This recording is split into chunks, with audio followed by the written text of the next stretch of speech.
with Junkie Press. We're down here at Aftershock this year. We got a very special treat. We got Jake from New Medicine. Hey, how's it going? Awesome. How is that set? That was crazy. This is a wild festival, and with 4 stages going on, you never know if people are going to be at your set or the other set or where we're going to be. And our stage was packed, and I was like, whoa! And great way to for our first time at Aftershock. It was awesome. Oh, it was wild. What do you do? Any pre-show rituals to get that energy? I mean, I just like to vibe out on the crowd a little bit beforehand and just kind of check it out. I kind of go out there and peek, see what's up, maybe listen to a little music that inspires me and gets me going. And man, I just feed off the energy of the crowd, and the crowd today was amazing energy. And we give that, they give, we give, and then it just becomes this awesome thing. And it was great. It was a great show. New album, amazing. You guys are definitely making a statement. I mean, thank you. It is. It's definitely breaking the models, telling everybody, rock isn't dead, damn it, and it's not going to be dead. But you guys are making it thrive and alive, and I love it, and I like that statement. Right. It was like a mission statement of the band, and it was a statement to the music industry and everything. It was just kind of like, hey, we're doing rock, we're doing it different, we're doing something new, and we want to be heard. You know what I mean? And we feel like it's a great record that we stand for that, you know? And just to watch you guys in the process, I think the first time we saw you was maybe 4 years ago, it's 4 years ago, back in Reno, I think. Yeah. And it's interesting to see you guys, all these fans have grown along the way, and a whole new shitload are coming on. Right. And the neat thing is you guys have a fan base that spans ages. I mean, that's the neat part. Yeah, that's been cool for us, is to see when we have an older crowd that we can win them over, and then we'll have a very, very younger crowd.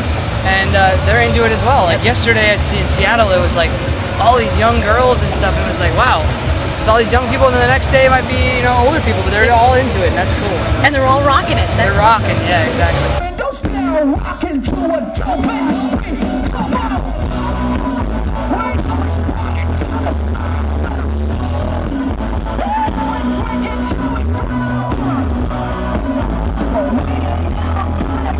Now, you guys, what do you guys have planned after this?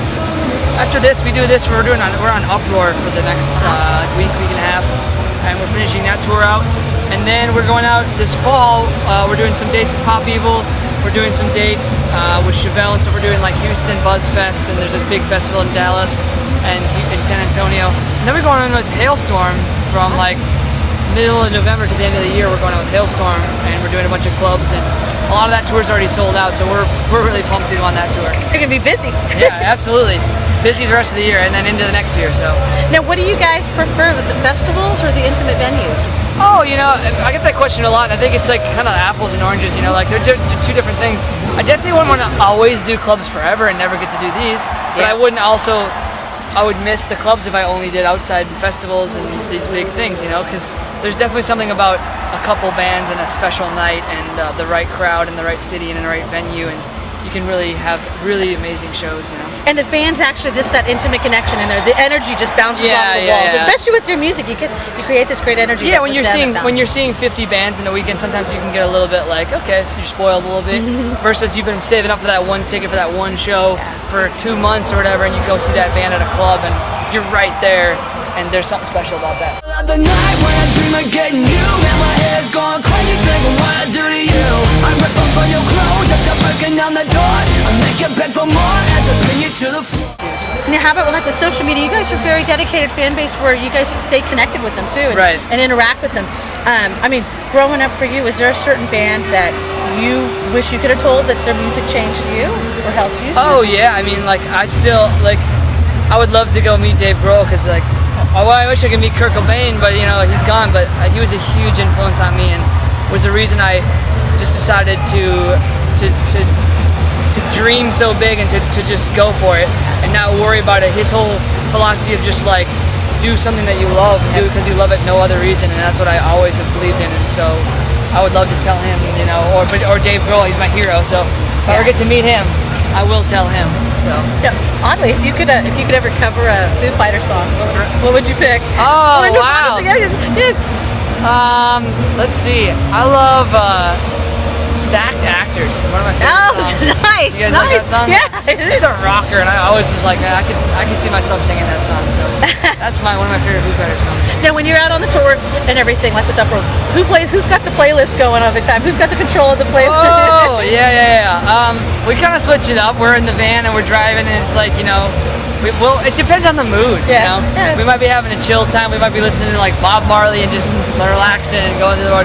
Or we might be having Metal Zone and we might be just going Slipknot, cruising, going 80 miles an hour, or middle of the night. You never know. I don't know. Just whatever comes on. But we all have very eclectic tastes, so it's very interesting to hear what's going to come on next. That is cool. Now, what advice could you give to some of the youth today who literally they're starting to open up their minds to different genres and not having to listen to something that in that checkbox? I mean, to get them to open up and listen to more variety of music. Yeah, I think that with the internet and YouTube and all this stuff, it's like music is so broad and it's just an open game now. It's completely open. It's like I think people just it's good to just take it all in. Don't just focus on one thing, one specific genre. There's so much great music out there. Like I listen to so much different music because I have Spotify and all these other things, and I can just go on there and be like, I want to listen to this, or what's that? Who's this? What's that new record? And just explore, because it's like it's such a great time for music. Because I know everybody will try to say that the music industry is like, oh, it's so bad, but it's like, you know what? On the other hand, it's great because it's the best time for the fans because there's so much music out there. So they can't complain. Go listen. Yeah. Go listen. They can't complain. It's out there. Yep. Go listen. Now, how about when you're out on tour? Is there maybe something that the fans can bring you? It's their way of thinking. You got to think of it. It's their way of thinking you. So Right. Well, we always seem to lose all of our socks. So if you guys got socks, we're big fans of cookies. So we, unless you put something in them, then just at least warn us. Let you know ahead of time. Yeah.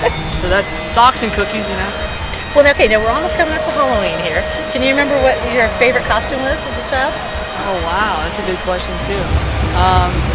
Or the most memorable one? Isn't that your favorite one?